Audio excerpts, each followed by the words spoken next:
그 한 장밖에 안 되는 작은 분량의 서신서, 예수님의 육체 동생, 이 동복 동생 야고보와 유다, 특별히 이제 유다는 이 오늘 본문을 통해서 마지막에 아주 멋지게 마무리하죠.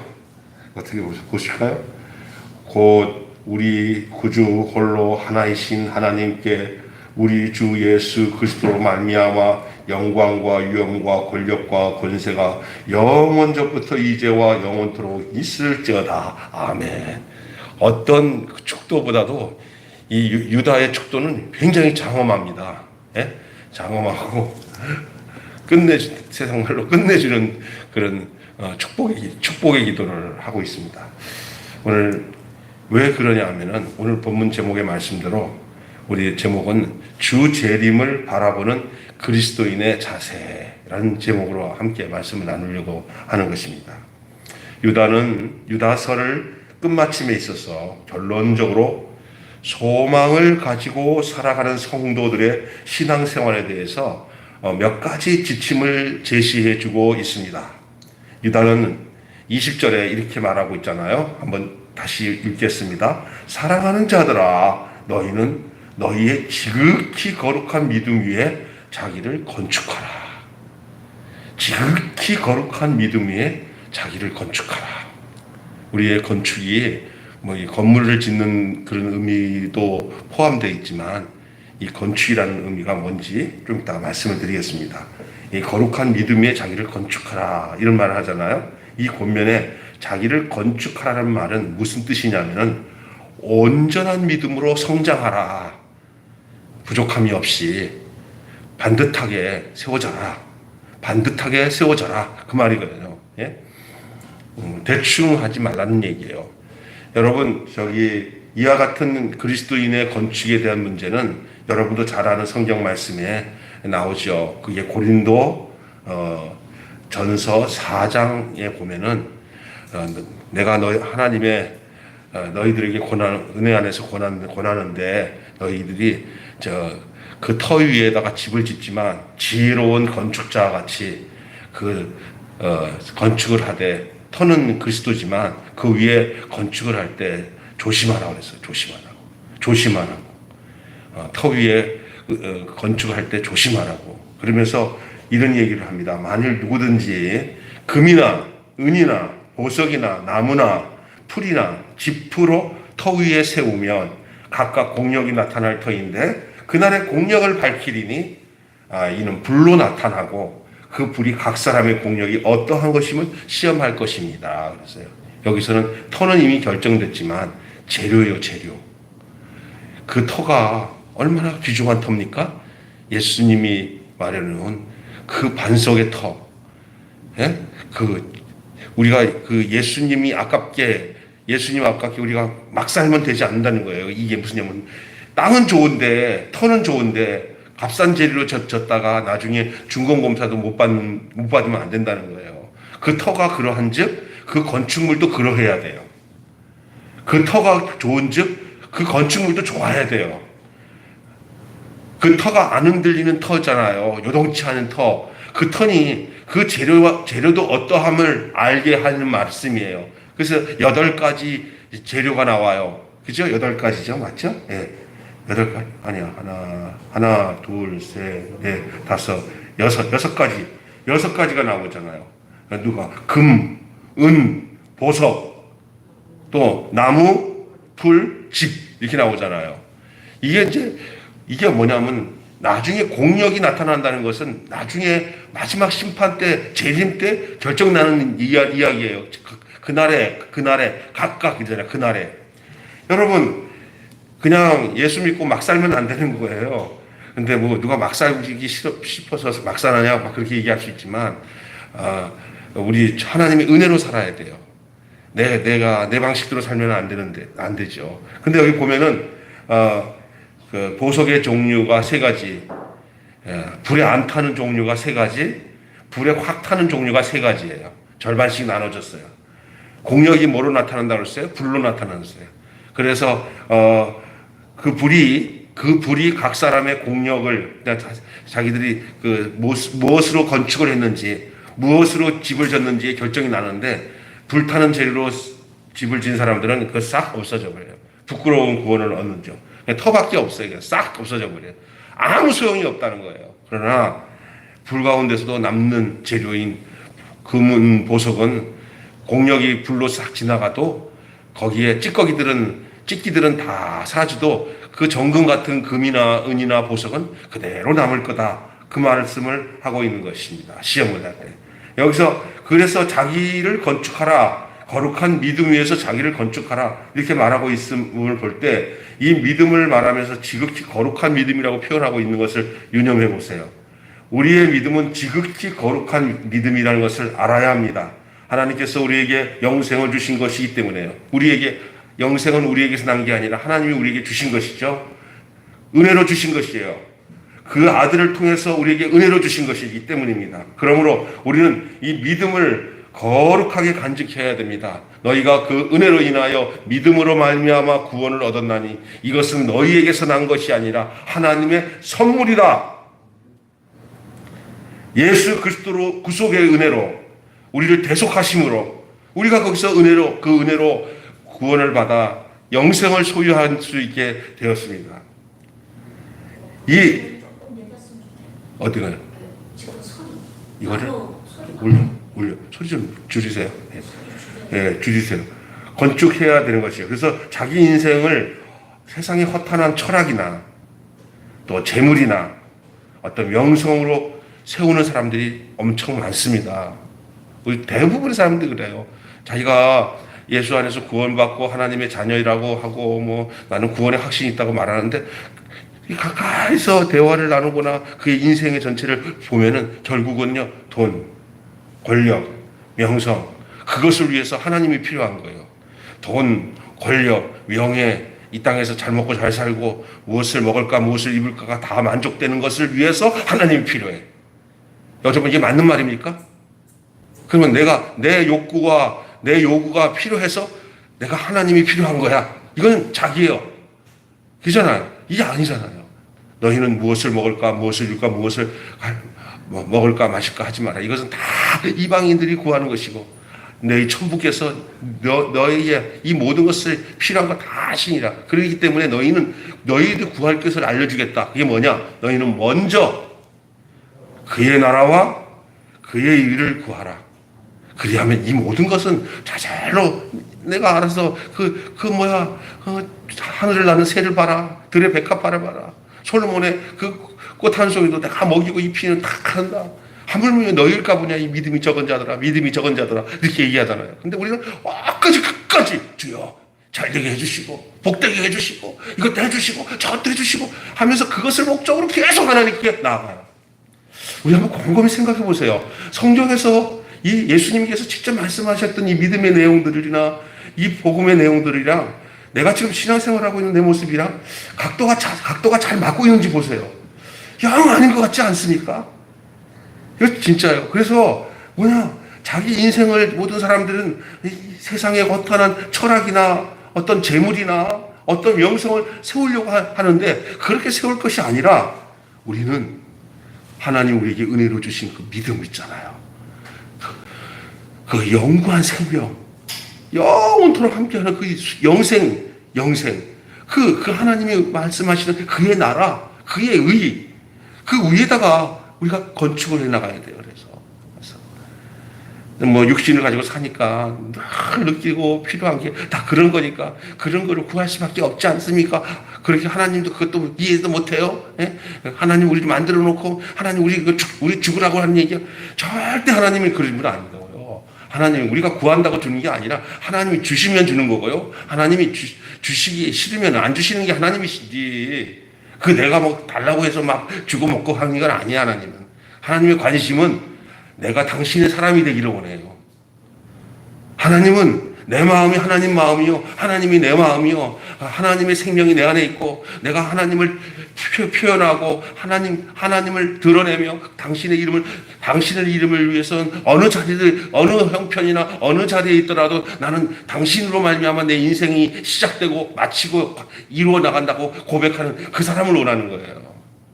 아니, 결혼해서 돈이 많은 남자가 이렇게 결혼을 하려고 하는데 속으로 진정한 사랑을, 진짜 여기 아가씨를 좀 만났으면 좋겠다. 반대로 어떤 부잣집 딸이 자기가 너무나 많은 돈을 갖고 있는 재벌집 딸이니까 진짜 남자랑 사랑하고 싶은데 오는 것마다 남자들이 전부 다 그냥 그 배경을 보고 사랑하니까 자기 신분을 싹 속이고 난 뒤에 이렇게 일단 어떤 조그만 중소기업에 뭐 경리나 직원으로 들어가서 이렇게 그렇게 생활을 하다가 진짜 사랑을 만나려고 그렇게 하는 그런 드라마 같은 얘기들이 있잖아요. 일단은 우리는 사람을 할 때 진정한 하나님과의 관계, 하나님 똑같아요. 네가 나를 뭐 때문에 나를 좋아하고 따르냐? 자기 생각이죠. 당신은 우리에게 모든 것을 주는 분이니까 나는 그래서 당신을 좋아합니다. 절대 그렇지 않습니다. 그런 하나님이긴 하시지만 우리가 하나님과의 사랑은 돈이 없어도 사랑해요. 하나님이 나한테 많은 거 안 해줘도 난 좋아요. 그냥 당신 한 분이면 만족해요. 당신이 십자가 자리까지 내려가도 나는 좋아요. 이렇게 해야 되는 거예요. 예. 아마 그런 사랑을 완전하게 표현하는 자리가 아마 십자가 아닌가 봐요. 다 누구도 쳐다보지 않는 자리잖아요. 그러나 거기서 진정한 사랑이 꼽히는 거예요. 진정한 사랑이. 우리는 어디다가 믿음을 세워야 돼요? 세상 명예, 영광, 권력 이런 거다가 세우면 안 됩니다. 그리스도인들이 그의 생애 중에 핍박을 당하건 환난을 당하건 오직 예수를 위해 살아가는 생애가 믿음 위에 자기를 건축하는 일인 것을 믿습니다. 예. 자, 그러면요, 이런 거룩한 믿음 위에 자기를 건축하라고 말씀하시면서 다음 절에 보면요, 그리스도인이 해야 할 일들을 얘기하고 있는데 뭐라고 하냐면 어떻게 기도하라고 했어요? 성령으로 기도하라고 했어요. 성령으로 기도하라. 이 성령으로 기도하라는 말은 무슨 뜻입니까? 에베소서 6장 18절에 말씀에서 뭐라고 말하면 모든 기도와 간구로 하되 무시로 성령 안에서 기도하고 이를 위하여 깨어 구하기를 항상 힘쓰다. 무시로 성령 안에서 기도하는 기도의 내용이 어떤 것이겠어요? 나 잘되기 위해서, 나 복되게 하기 위해서, 뭐 내가 이 세상에 사는데 호구지책을 위해서, 뭐 이런 것을 구하라고 했겠어요? 모든 기도와 간구를 하되 무시로 성령 안에서 기도하고 하나님의 경륜과 하나님의 손에 이끌리는 기도를 하라는 얘기예요. 그러니까 삶의 모든 주권을 내게서 시작하지 않고 내가 어떤 형편인지 난 다 알지는 못합니다. 눈에 보이는 거 없고 귀에 들리는 거 없고 손에 들리는 거 없이 깜깜하긴 하지만 당신이 나를 이끄시는 대로 내가 따라가겠습니다. 이런 바탕에서 기도하는 게 성령 안에서 기도하는, 무시로 성령 안에서 기도하는 거예요. 답을 다 만들어 놓고 이거 해줘요? 안 해주면 두고 봐요? 이런 게 무시로 성령으로 기도하는 게 아니에요. 무시로 성령 안에서 기도하는 것은 내 주권이나 내 욕구는 다 없어진 거예요. 육신의 생각은 사망이요, 영의 생각은 생명과 평안인데 무시로 성령 안에서 기도하는 것은 성령의 생각 가운데서, 영의 생각 가운데서 기도하는 것이지 육신의 호구지책을 위해서 기도하는 거 아닙니다. 우리가 그런 기도 안 해도 하나님이 다 아셔서 그런 거 조목조목 다 얘기해야지 하나님이 들어주시죠 라는 생각이 잘못된 생각이에요. 그거 기도하지 않아도 하나님의 영광과 그의 의와 그의 나라를 위해서 기도하면 이 모든 것을 다 더해 주신다고 약속하셨어요. 할렐루야. 예? 그러니까 여러분이 하나님이 기뻐하시는 것을 생각하고 기도하셔야 돼요. 내 필요와 욕구를 위해서 기도하다 보면은 하나님이 요구하는 것은 아닌데도 내 욕구에 필요한 것일 수 있어요. 그러면 그게 굉장히 위험한 겁니다. 그런데 내가 교회 안에 아픈 사람이 있는 거 기도하면 하나님 기뻐하시는 거죠, 그거는요. 왜냐하면 지체들의 건강화가 이 어려운 가운데서 이겨낼 수 있는 믿음을 달라고 기도하는 건 중요한 거예요. 그러나 이 땅에 살아가는데 멋지게 살아야 되지 않습니까? 그랬으니 돈 많이 주시고 부자 되게 해주세요. 이렇게 다 단호적으로 기도하잖아요. 그런 기도 뭐 하나님이 그 믿음의 수준을 보고 하나님께서 귀엽다고 생각하고 주실 수도 있지만, 그러나 그거 안 준다고도 땡깡 쓰면서 하나님은 내가 기도할 때마다 왜 이렇게 나한테 돈도 안 주고 부자가 되지 않게 해주시는지 모르겠다고 그렇게 말한다면 웃기는 거잖아요. 하나님 그런 기도 원하는 거 아니에요. 그건 이방인들이 기도하는 거예요. 잡신들한테 하는 식으로 하나님께 대하지 마십시오. 하나님 그 이상의 분이에요. 하나님 그 이상의 분이에요. 예? 우리가 이 세상에 잘못하다 하면 육체의 생각에 가두어져가지고 신앙생활마저도, 영적 생활마저도 육신적인 생각 가지고 신앙생활 할 때가 있어요. 쏟고 있는 거예요. 그러려면 야 하나님 안 믿고 그런 거 구하는 데 가서 점이나 치고 저기 무당한테 돈 주고 나한테 세상에서 잘해달라고 그렇게 하시기 더 편해요. 그냥 그런 한두 번만 하면 되잖아. 교회는 맨날 나와야 되는데 그런 식으로 신앙생활하는 거 아니에요. 가족 같은 인격이에요. 인격. 그냥 내 사정 하나님이 다 하시고 이미 맡겨진 인생이에요. 하나님께 다 맡겨진 인생. 예. 그래서 내 소원을 위해서 신앙생활하는 게 아니라 하나님의 소원을 위해서 신앙생활해야 되는 거예요. 내 소원을 구해달라고 하지 말고 하나님의 뜻이 무엇인지, 하나님의 소원이 무엇인지. 하나님의 소원이 뭐예요? 내가 예수 그리스도를 믿고 거룩한 하나님의 자녀로서 살 뿐만 아니라 내 주변에서 하나님의 성품과 하나님의 생명이 나를 통해서 흘러나가게 해달라고. 예? 하나님의 복이 나를 통해서 흘러나가게 해달라고. 그 하나님의 복이 뭐예요? 생명 주는 일이에요. 생명 주는 일. 다시 말해서 예수 믿게끔 하는 게 큰 최고의 복인 줄로 믿습니다. 예? 그 안에 영생이 있잖아요. 예수 안에 영생이 있잖아요. 여러분, 그래서 여러분이 무시로 성령 안에서 기도한다는 내용이 무엇인지 잘 기억하시기 바랍니다. 그래서 항상 깨어 구하기를 힘쓰라고 했어요. 졸지 말고 영적으로 자지 말고 깨어서 늘. 이 기도는 성령의 감동을 바라면서 그의 도심을 간구하는 것이죠. 이렇게 무시로 성령 안에서 기도하는 일들을 끝이지 않으면 계속 성령은 부어지죠. 그리고 나를 깨어나와 있게 잠들지 않게 하죠. 무시로 성령 안에서 기도하는 일들은 이만한 효과가 있는 거예요. 그래서 늘 내 영이 잠들지 않도록, 내 영혼이 잠들지 않고 그날이 도적같이 이룰 줄 너희는 모르냐.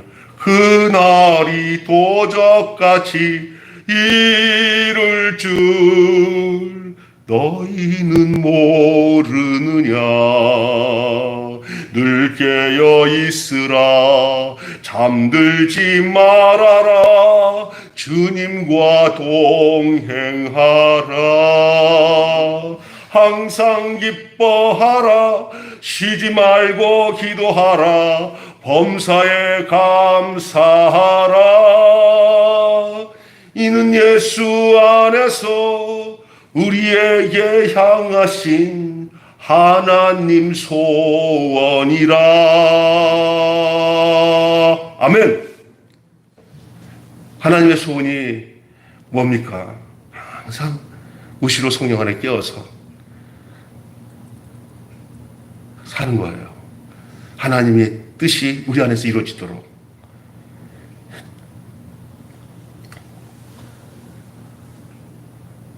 로마서 8장 26절에 성령은 우리의 연약함을 도우시는 분이라고 했어요. 성령은 우리의 뭐를 도운다고요? 연약함이요. 제가 저번 주에도 서목사님 성경책이라는데 성경책 얘기하면서 서목사님 성경책이라는데 성경책은 달라요. 그냥 그게 같은 다른이에요. 그게 뭐냐면 보혜사라는 뜻, 파라크리스토스, 보혜사. 뭐예요? 알로스라고 하는 말로 써요. 다른데 같은 다른이에요. 그러니까 내용은 같아. 그러나 존재적으로는 달라. 성령님과 예수님의 관계는 그런 거예요. 그러니까 결국은 그 내용이 같다는 얘기는 예수님께서 내가 널 떠나도 너희들 공화처럼 버려두지 않겠다. 내가 가면 내가 너에게 보혜사 성령님을 보내겠다. 이 말은 뭐야? 당신이에요. 그 당신. 당신이 다른 형태로 너희들에게는 현현해서 육체를 가진 모습으로 부활한 모습으로 나타나지만 이제 나는 너희들에게서 그런 육안으로 나타나는 게 아니라 영으로 올 것이다. 그게 뭐냐면 그리스도의 영. 예? 그래서 그게 이제 너희들 곁에, 그게 이제 너희들 안에 있을 것이다. 나는 너희 곁에 있지만 이제 그분이 오면은 너희 안에 있을 것이다. 그러니까 성령이 내 안에 계신 것은 내 안에 예수가 계신 거예요. 믿습니까? 그걸 신학적인 용어로 내주라고 그래요. 내주. 성령의 내주. 그런데 그 성령이 오면은 기가 막힌 것이 뭐냐면요. 베드로와 요한과 야고보나 이 예수님의 12제자들보다 더 확실하게 우리를 예수를 가르쳐 줘요. 그 성령님은. 그래서 뭐냐면 내가 떠나는 것이 너희에게 유익하다고 하신 예수님의 말씀이 맞는 거예요. 그렇게 예수님이 답답해 하신 것을 이제는 너희 속에 들어가서 얘기를 하니까 그때서는 성령이 들어오면은 성령은 모든 것을 통달합니다. 다 알게 한다는 거였어요. 성령은. 깝깝해. 내가 3일 만에 죽고 다시 부활할 거다 얘기해도 깨닫지 못하는 제자들이 결국 성령이 그들이 안에 임하니까 예수님이 말씀하셨던 것들을 진리 가운데 말씀하신 그 진리를 다 깨닫게 되는 거예요. 그러니까 성령에 임하지 않으면은 그 구속의 진리, 대속의 은혜, 영생의 은혜, 하나님이 주신 이 놀라운 이런 것들을 도대체 알 수가 없어요. 그냥 이 안에 들어있기 때문에 더 효과적. 이거 예수님이 심지어 내가 너희들 떠나는 게 유익하다. 내가 다시 오마. 그러나 내가 다른 형태로 온다. 너희들 안에 있을 것이다. 내가 보혜사 성령을 보낸다. 그 성령이 너희 안에 임하면 너희들 진리 가운데 인도하리라. 그리고 내가 너에게 가르친 모든 것이 다 깨닫게 될 것이다. 결국 그렇게 되잖아요. 우리는 지금 그 시대 속에 살아가는 사람들인데 우리가 그리 멍텅하게 성령을 배척하고 예수 그리스도의 그 십자가의 은혜와 진리를 우리가 전혀 관심이 없어야 하면은 그 은혜가 우리에게는 소용이 없는 거야. 우리에게 임하지도 않아. 그러나 지금 우리가 그 은혜를 사모하고 그 성령이 우리 안에 임하시면 우리의 연약함, 우리의 부족함 같은 다 도와주시는 거예요. 신앙생활은 내 힘으로 사는 게 아니라 성령이 우리의 연약함을 도우면서 사는 것이 신앙생활이에요. 그렇지 않으면 우리가 살 수가 없어요. 믿음 생활은 쉽지 않습니다. 성령이 그냥 벌떡벌떡 일어나게 해주시고 그냥 아이고 내가 이러면 안 돼. 교회 가야지. 내가 한 게 아니에요. 성령이 인도하시는 거예요. 아멘. 오늘 교회 아이고 피곤해서 오늘 안 갈까 하다가 온 사람 있어요 혹시? 예? 그런데 안정아 내가 지난주에도 안 나왔는데 이렇게 빠지면 안 되지. 이렇게 다가 큰일 나지. 내가 정신 차려야지 하고 오셨죠? 예? 그 누가 한 건지 아세요? 성령님이요. 믿습니까? 예. 그러니까 성령님이 어떤지 알아요? 너 진짜 많이 갈등한다. 네. 막 이러니까. 예. 성령님도 뭐냐면요. 강권적으로 안 해요. 이렇게 움직일 때 도와줘. 내가 순종하겠다고 할 때 성령이 도와줘. 예. 그래서 우리가 이 일의 증인이요. 자기에게 순종하는 이 일의 증이요. 그리고 자기에게 순종하는 자에게 주신 성령도 이러하니라. 성령은 순종하는 자에게 계속 역사하시고 순종하게 해요. 그래서 여러분 연약함을 도우시는 성령 기억하시기 바랍니다. 사람은 연약해서 우리는요. 우리 스스로가 살 수 없는 존재예요. 성령이 우리를 이끄시고 도우신다는 사실. 좀 놀라운 사실이에요. 그래서 성령은 우리를 위해 친히 우리 안에서 탄식하며 기도도 하시게 하시고. 처음에는 이제 내가 와서 하나님 앞에 이끌려와서 기도를 해요. 그러나 기도를 하다 보면은 언젠가 어느 순간에 성령이 내 기도를 이끄시는 때가 있어요. 성령이 생각나는 거 다 생각나게 하고 막 기도하게 하고 애절하게 하고 내 마음이 아닌데 처음에는 내 마음이 아니었는데 어느 순간 그런 마음이 주어서 간구하게 하고 애타게 하고 내 안에서 내 영과 더불어 그 성령이 막 말할 수 없는 탄식으로 그 기도를 이끌어 주셔요. 나는 아무것도 기도할 거리가 없는 것 같은데 눈 감고 이제 막상 기도하려고 하니까 성령님이 그렇게 기도하시게 한다는 얘기예요. 그러면 우리는 어떻게 이런 기도를 드릴 수 있는 것이냐? 먼저 기도하는 그리스도인들은 우리를 향하신 하나님의 뜻을 알아야 되는 것이죠. 기도하는 그리스도인은 우리를 향하신 하나님의 뜻을 알아야 됩니다. 안 그러면 이상한 소리만 하다가 가요. 그냥 무조건 그냥 아무거나 구하면 좋다 하고 그냥 떼쓰는 거로 되는 게 아니에요. 일단은 표적이 분명해야 되잖아요. 목표가 그러니까 뭐 뜻이 분명해야 돼요. 누구 뜻대로? 주 뜻대로. 하나님의 거룩하신 뜻대로 구해야 돼요. 자기의 정욕을 위해서 구하면 안 돼요. 자기가 드리는 기도가 과연 하나님이 진짜로 기뻐하시는 기도인지 아닌지를 알아야 돼요. 그러면 하나님 기뻐하시는 기도를 하면 그냥 적극적으로 기도하세요. 그게 분명하다면. 성령이 그것도 분별하게 해주세요. 왜냐하면 하나님이 택한 백성에게는 하나님이 그 루트를 따라 기도하도록 이끄시는데 잠깐 거슬리잖아요. 그럴 때는 기도해봤자 악령만 들어와요. 기도하고 더 교만해지고 기도하고 더 이상해져요. 그러면서 이상한 루트로 기도를 해요. 이상한 사람도 많아요. 기도 많이 하는데도 정말 문제 많은 사람들 많아요. 왜냐하면 오컬트, 다시 말해서 이 무당 기질 같은 거로 이름만 하나님 이름 빌려서 레레를 하지, 이게 뭐 2시간 3시간 기도를 하는데도 이상하게 접신이 돼가지고 교회에서도 기도하는데 귀신과 통하는 기도를 하는 경우도 있다는 거예요. 기도를 그렇게 많이 했는데 나와가지고 그렇게 음란한 짓을 해. 아주 더 능력 있게 음란한 짓을 더 강하게 해. 그게 뭐 하니까요. 나 옛날에 그런 청년을 봤어요. 교회에서 기도를 무지무지만 하는데 기도하고 난 뒤에 더 그날따라 더 힘이 난대. 어디 라이트 클럽 어디 가서 아가씨들 만난다고 한다. 그리고 다시 와서 또 회개 기도하면 된대. 어디서 배운 머리시냐 그게. 했더니 하나님의 은혜는 이렇게 죄 많은 것도 다 해결한다고. 완전히 맛이 간 거 아니에요. 하나님의 말씀을 자기 위주로 고쳐서, 그죠? 기도하고 해석하고 이런 사람들 많습니다. 목회자들도. 그리고 신앙생활은 윤리의식에 따라 생각하는 게 아니라 그냥 내가 하나님만 믿으면 된다고 생각하는데 절대 그렇지 않습니다. 그의 열매를 보면은 그의 신앙을 아는 줄 믿습니다. 아멘. 그러니까 얼마나 많은 사람들이 많아요. 정말 저도 그런 교리적인 잘못된, 그냥 무슨 일에서 무조건 하나님 회개하면 다 용서해 준다고 생각해가지고 그냥 더 겁없이 죄를 짓는 그런 용감한 마음들이 갖게 되는 때가 있었더라고요. 이게 있어요, 이게. 피 흘리기까지 죄와 싸워야 되는 거예요. 그게 내 안에서 오는 성령이 나를 그렇게 만들어야 되는 거예요. 청년의 정욕을 피하고 의와 거룩함을 쫓는 자들과 함께 하라 그랬잖아요. 내가 내 마음에 정한 마음을 창조하사 정직한 영을 새롭게 하여 주시옵소서. 웃음처럼 나를 정결케 하소서. 청년이 무엇으로 그 행실을 깨끗게 하리까? 그 정욕에서 어떻게 이 청년이 벗어나게 할까? 주의 말씀을 따라 삶과 행할 것이니이다. 자기의 애씀으로 되는 것은 아니지만 하나님의 은혜가 우리로 하여금 그런 애씀을 갖도록 이끄신다는 사실을 알아야 되는 거예요.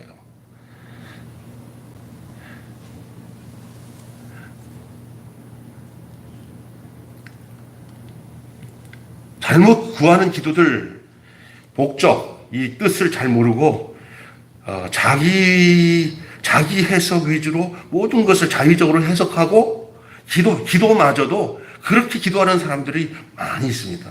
근데 죄송하지만 그렇게 기도하는데도 응답이 될 때가 있어요.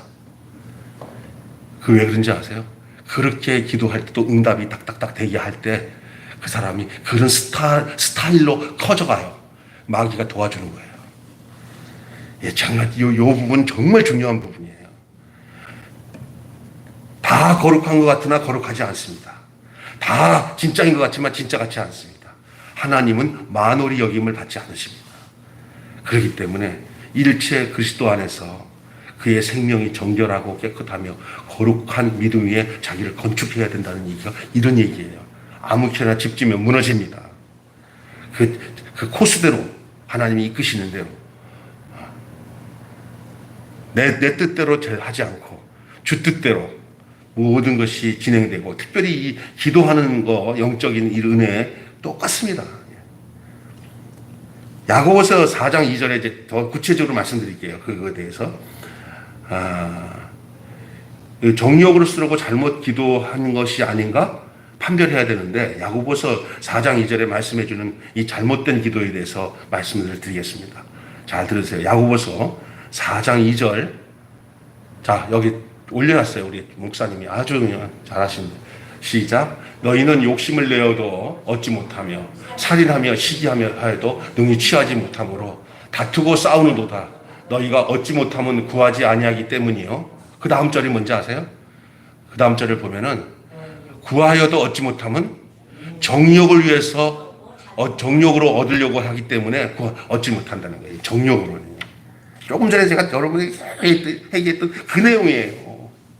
그냥 무조건 구하면 주는 거, 그런 공식이 아니에요. 하나님이 그렇게 기도의 루트를 그렇게 잡아주지 않았어요. 그래서 이제 뭐냐면은 구하여도 잘못되어지는 것은 뭐냐, 정욕을 쓰고 구하기 때문에 그래요. 근데 첫째는 뭐냐면 안 구하는 게 또 문제라는 거야. 구하라, 그리면 주실 것이요. 너희가 이전에는 내 이름으로 구하지 않았으나 이제 구하라, 그리하면 너 기쁨이 충만하리라. 구하는 것은 부모와 자녀 관계에 당연한 일이며, 가지가 원줄기에 붙어 있을 때 가지가 원줄기에서 원액을 빨아다니면서 주세요라고 빨아다니는 것은 당연한 것처럼, 우리가 예수 그리스도 안에서 살면서 그리스도와 함께 접붙여서 하나님의 생명 안에 있으면 그 생명의 역사가 내 속에 흘러 들어오도록 내가 자꾸 그러니까 구하려면 내가 열려져 있어야 구하는 것이 들어와요. 내가 다 닫아놓고 주세요 하는 거, 이게 막혀 있다. 그러니 대부분 막히는 문제가 뭐냐면요, 하나님 앞에서 정확하게 진실된 고백이 없는 거예요. 끝까지 완고하게 뭐 다 그런 거지, 뭐 누가 다 죄 안 진 사람이 어딨어 하면 거기 죄악으로 막혀 있으면 그 영적인 은혜가 딱 막혀요. 그래서 말씀도 안 들려지고 마음의 기쁨도 안 들어와. 왜냐하면 그것을 터야 돼요. 그 통로가 터져야 그게 영양분이 들어올 거 아니에요. 그죠? 근데 대부분 들어오면 시험 들어서, 그죠? 마음에 누구를 미워하거나 막 이렇게 되면은 이게 삐뚤어진 생각을 하게 돼. 그리고 그 은혜가 내게 들어오는 것이 막혀져요. 그잖아요? 그게 막혀져서 그래요. 그러니까 더 중요한 것은, 근데 그런 상황에서 구하는 생활이 없으면 그것이 막히고 안 막히도 별로 관심이 없으니까 이게 죽는 거예요. 그러니까 자꾸 구하는 사람이 구하는 생활을 해야 안 되네. 왜 이렇게 응답이 없지? 왜 이러지? 이게 나타나는 거예요. 예? 그래서 구해야 되는 거예요. 구해야 되는 거예요. 내가 기도를 하려고 하는데 자꾸만 기도도 안 되고 은혜가 안 들어오고 그러잖아요. 그 뭔가 문제가 생긴 거예요. 그런 것을 안 하니까 또 문제가 있는 건지 모르잖아요. 해야 되는 거예요.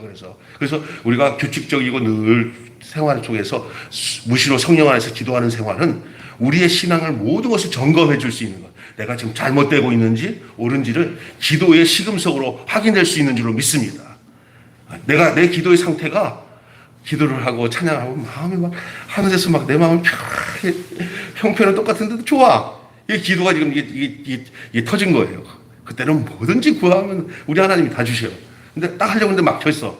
포기하지 말고 그 막힌 것을 뚫어야 될 줄로 믿습니다. 주님, 내가 어디서 잘못했습니까? 곰곰이 생각해 보거라. 어디서 잘못했어요? 왜 그러지? 내 마음이 불편하죠? 그랬더니 다 가르쳐 줘요. 그럼 다시 해. 그래서 기도는 쉬지 않으면, 쉬면 큰일 나는 거예요. 이거는요. 숨을 쉬는 사람이 뭐가 막힌 거예요. 그렇잖아. 그죠? 예? 그러면 이거 치료가 되는 거예요. 근데 이거 죽는 거예요. 그냥 필요성 없으면. 이거 기도 생활은 숨통과 같아요. 숨통. 그래서 여러분, 구하지 않기 때문에 안 된다. 꼭 구해야 된다. 거기 얘기하고 있어요. 뭐 안 구해도 하나님 다 아신대. 이렇게 얘기하는 분도 많아요. 어떻게 그 정도면 좋죠. 뭐라고 할 수는 없어요. 그러나 저는 그렇대요. 저는 살아 있으면 하나님 앞에 주거니 받거니 하면서 구하고 기도하고 주거니 받거니 한다고 저는 믿습니다. 아멘. 이게 신앙생활이에요. 기도 없이 그러면 수많은 우리의 믿음의 선지들, 조지 물러부터 해가지고 믿음의 선조들이나 한 사람들의 기도 생활을 보세요. 네. 이엠 바운즈의 기도 시리즈 보면은 기가 막혀요. 그러니까 우리가 다각도로 다 생각을 해야 돼요. 그러니까 늘 기도는 이론이 아니라 기도하는 게 이론보다 더 중요해요. 그러니까 일단은 내가 하는 기도가 잘못된 기도인지 옳은 기도인지 하고 기도를 멈추지는 마시고요. 예? 일단은 기도를 하시면서 주님, 내가 구하고 간구하는 것을 제 수준만큼 기도하는데 저를 아버지 하나님의 뜻을 잘 알고 그 내 기도의 삶이 풍성해지도록 인도해 주십시오라는 마음을 잊지 마시고 기도하시면 된 줄로 믿습니다. 아멘. 기도도 하기 전에 옳은지 말은지 뭐 이렇게 따지면 기도 못해요. 기도는 일단 하셔야 돼요. 숨 쉬는 것도 아이고 내가 숨을 쉬는 게 옳은지 말아야 하는지 좀 확인 좀 하고 숨 쉬어야지. 그러면 죽어요. 일단 쉬어야 돼. 예? 물을 또 이 물을 마셔야 쉬어야 먹어야지 뭐 이거. 이게 자연적인 거예요. 존재적인 존재. 당연하게 그리스도 안에서 내가 생명을 얻으면 성경의 내용으로 확인해 본 결과 생명이 있는 사람은 늘 주님과 교통을 해요. 그 교통의 내용이 바로 기도예요. 내 얘기하고 들어가고 나가고 들어가고 나가고 하는 것처럼 하나님과 소통하는 거예요. 그러니까 혼자 살아도 외롭지 않아요. 늘 하나님과 대화를 하니까. 믿습니까? 하나님과 대화를 하셔야 됩니다. 자기를 객관화시킬 필요가 있어요. 그래서 자기가 나는 가끔가다 이렇게 할 때 있어요. 내가 하나님 입장에서 병수야, 너 그래도 되겠니? 너 또 내가 대답해. 뭐 어때서요? 너 곰곰이 내가 보는 내가 지금 나는 지금 성경이 너가 알고 있는 성경의 원칙만큼 내가 너한테 얘기한다. 네가 나를 존재를 잘 이해를 못하니까 말씀해 보세요. 내가 너를 보니까 너 이런데 성경 내용을 통해서 내가 너한테 말한다. 얘기해 보세요. 아유 잘했어 못했어 잘못했어요. 뭐 제가 이렇게 하나님과 이게 자기를 객관화시켜야 돼요. 예? 하나님 늘 우리 안에서 이거 제가 얘기하는 것보다 더 친밀하게 다가와서 나의 모든 신앙생활을 하나님께서는 소통하기를 원하세요. 소통. 대화가 끊어지면 끝나는 거예요. 여기 중요한 내용을 몇 가지가 있어서 빨리 진행하겠습니다. 다음에 유다는 21절에 하나님의 사랑 안에서 자기를 지키라고 그래서 지키라.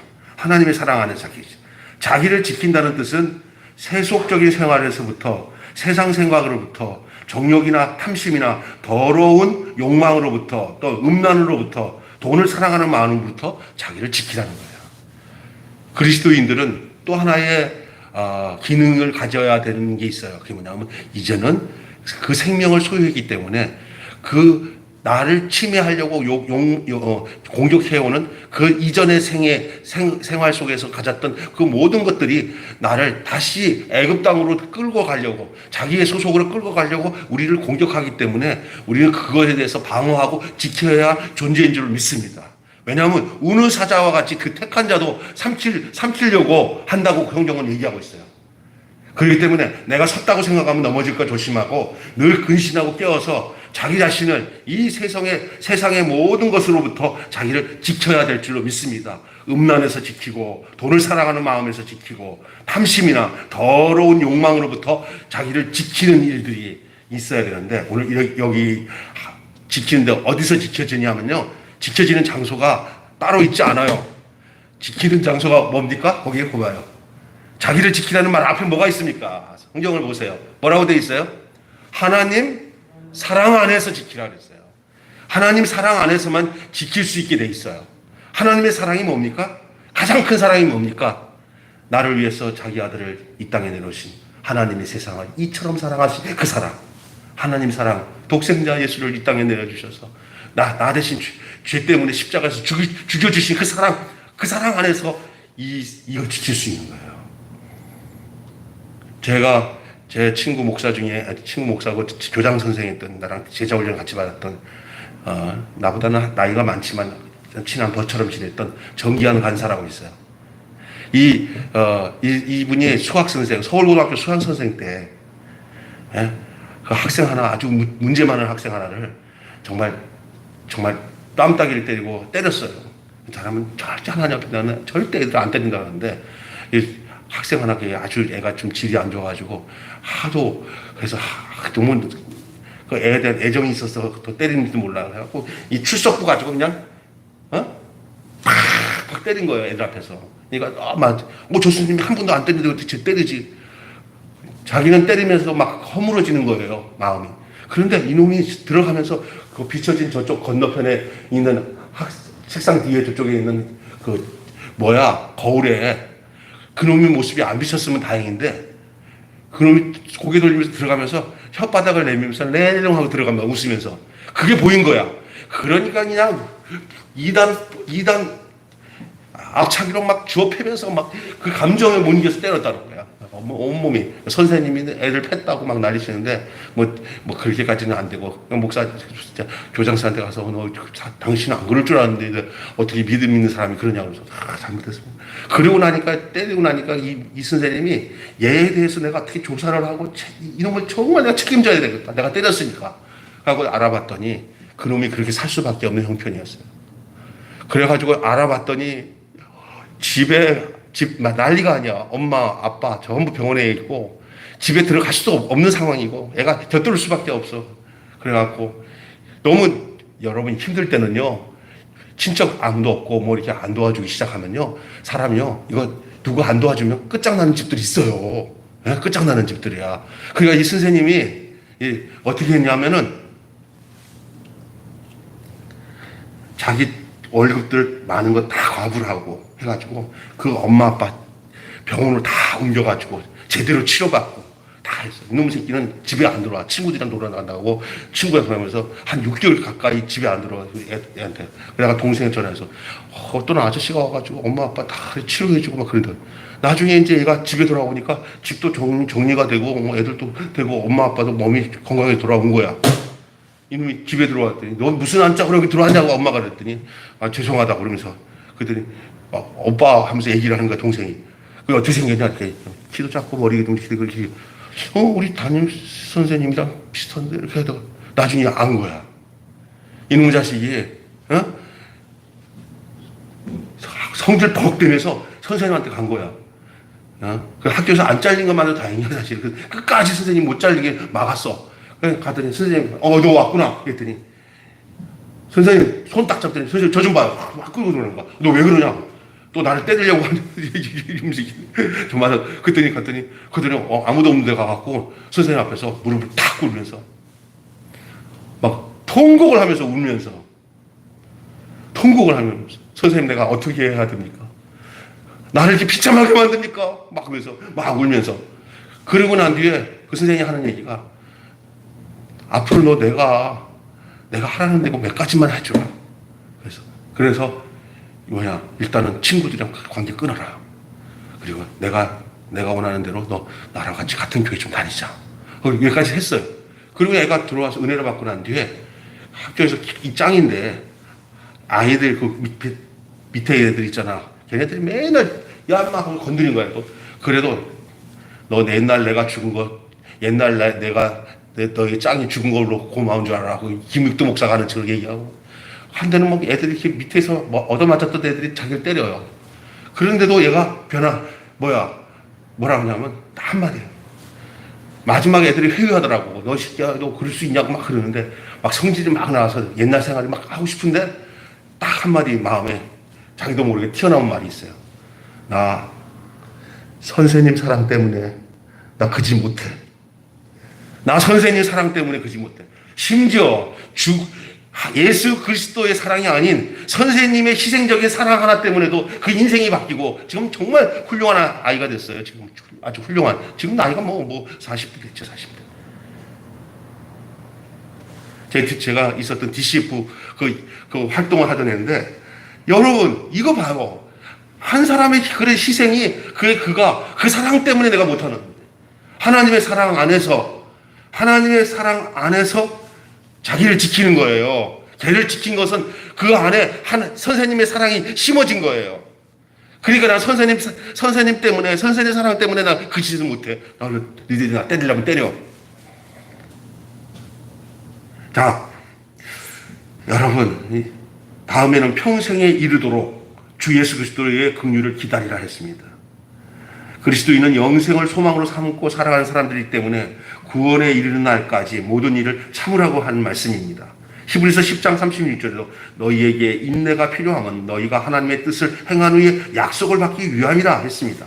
약속을 받는 일이 중요합니다. 아무리 좋은 일을 많이 하고 믿음 생활을 철저히 행한다 하더라도 이 약속을 받지 못한다면 헛일에 불과합니다. 우리가 그런 약속의 사람들이에요. 새 언약의 백성들이에요. 그리스도 예수 안에서 하나님이 우리를 구원하신 그 언약, 이 약속은 실제로 우리가 하나님으로부터 받았는데 그 목적이 있기 때문에 우리는 기다리는 생활이 가능한 거예요. 약속이 있으니까 기다리면 꼭 약속이 있어요. 야, 기다려라. 내가 너를 약속한다. 약속이 없는 기다림은 없어요. 약속이 있는 곳에 기다림이 있어요. 그리고 그 기다림의 결과는, 그 인내의 결과는 구원입니다. 그 인내의 결과는 구원이에요. 기다린 거예요. 춘향이가 이도령을 잘 기다렸더니 이도령이 암행의사가 되고 난 뒤에 다 회복되잖아요. 못 기다리고 변산또한테 수청 들었으면 끝났잖아요. 기다림이에요. 약속이에요. 춘향아, 하늘은 사방은 다 막혀서 하늘은 열렸느니라.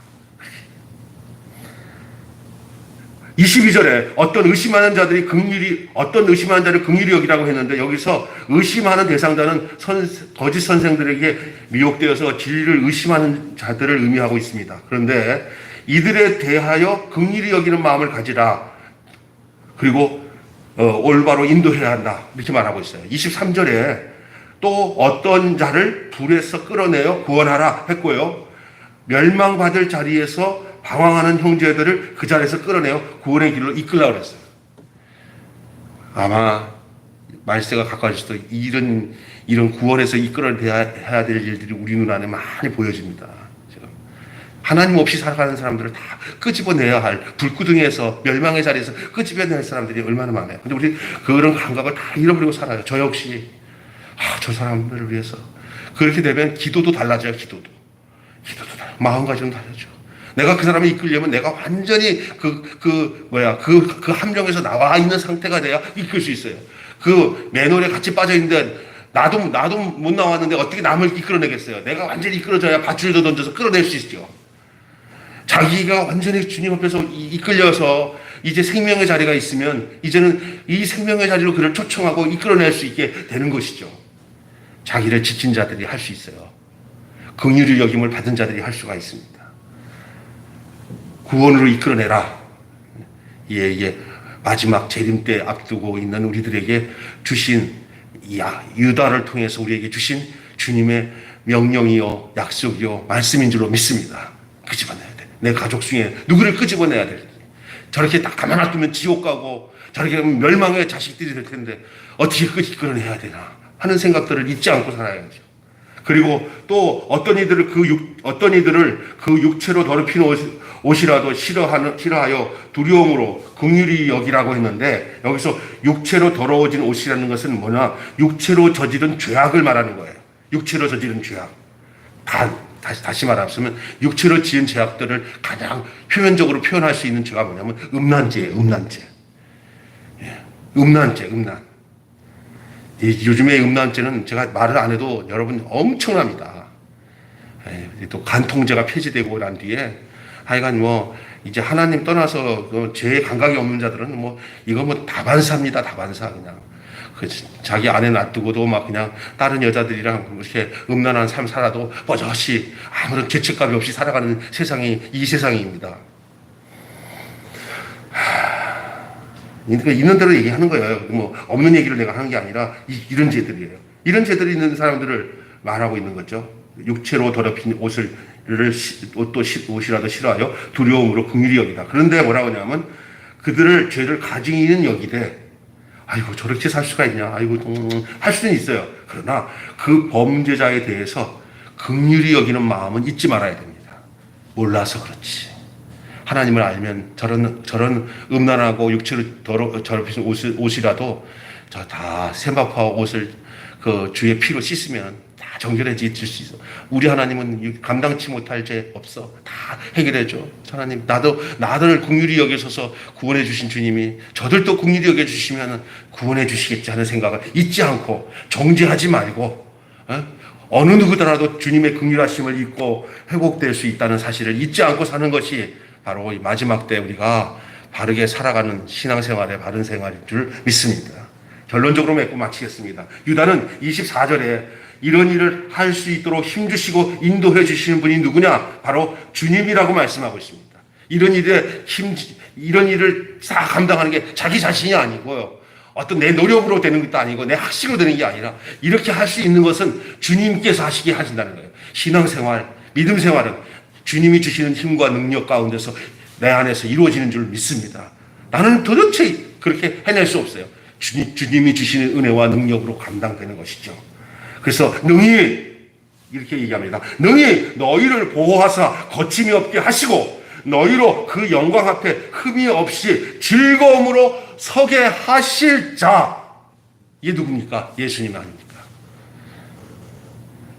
능히 너희를 보호하사 거침없게 하시고 너희로 그 영광 앞에 흠이 없이 즐거움으로 우리를 서게 만드는 거예요. 우리가 막 즐거운 거예요. 그렇게 서게 하실 자, 서게 하시도록 만드는 그분이 누구냐? 예, 바로 우리 주 예수 그리스도라고 말하고 있습니다. 우리는 바로 그분을 의지해야 됩니다. 그분을 의지해야 됩니다. 그분의 인도함을 받아야 됩니다. 내 뜻대로 살면 망하지만 그분의 인도함을 따라 살면 이렇게 거침없이 즐거움으로 그 앞에 서게 될 거예요. 그분이 그렇게 하신다고 그랬어요. 그분의 말씀을 따라 살아야 됩니다. 그분의 인도함과 이끄심에 따라 살아야 됩니다. 나로 재림하시는 그의 영광 앞에 설 수 있도록 나를 인도하시는 예수님께 영광과 찬양을 돌려야 된다고 이렇게 오늘 유다는 마지막에 그렇게 축도를 하잖아요. 마지막에 그 얘기예요. 그 얘기. 오늘 그 유다가 얘기하고 있는 그 시대의 이 상황과 제가 오늘 유다의 말씀을 이렇게 오늘의 처지에 맞게 지금 내가 여러분에게 말씀드리는 건 동일한 말씀입니다. 그 당시도 그런 삶을 살았어요. 그렇게 악한 삶을. 근데 지금은 그런 생활이 더 진화돼서 더 악하고 더 음란하고 더 힘든 생활 속에 살아가요. 마지막 때 재림의 날 주님 앞에 섰을 때 어떻게 우리가 서야 될지를 오늘 유다를 통해서 말씀하는데, 그러나 걱정하지 마세요. 그렇게 우리를 그 가운데서 이끌어 주실 분은 예수 그리스도예요. 나를 의지하지 말고 자기를 의지하지 말고 그리스도를 의지하고 예수를 의지하고 살면은 유다가 말한 이 내용대로 우리가 주님 앞에 영광스럽게 서게 될 줄로 믿습니다. 기도하겠습니다. 하나님 아버지 감사합니다. 그렇습니다. 우리가 주님의 이끄심과 인도하심을 따라 살게 되면 장차 거침없이 주님 앞에 즐거움으로 서게 해 주실 줄로 믿습니다. 내 뜻대로가 아니라 주 뜻대로, 나의 마음대로 가는 게 아니라 주의 인도하심을 따라 그렇게 살게 되면 주께서 우리를 그 자리에 서게 해 주실 것을 오늘 유다는 그 유다서를 통해서 사랑하는 성도들에게 전해주고 있는 이 내용이 오늘로 우리들에게도 그대로 동일하게 전해주는 주님의 말씀인 줄을 믿습니다. 그렇게 살아갈 수 있도록 주여 우리를 이끌어 주시옵소서. 예수님의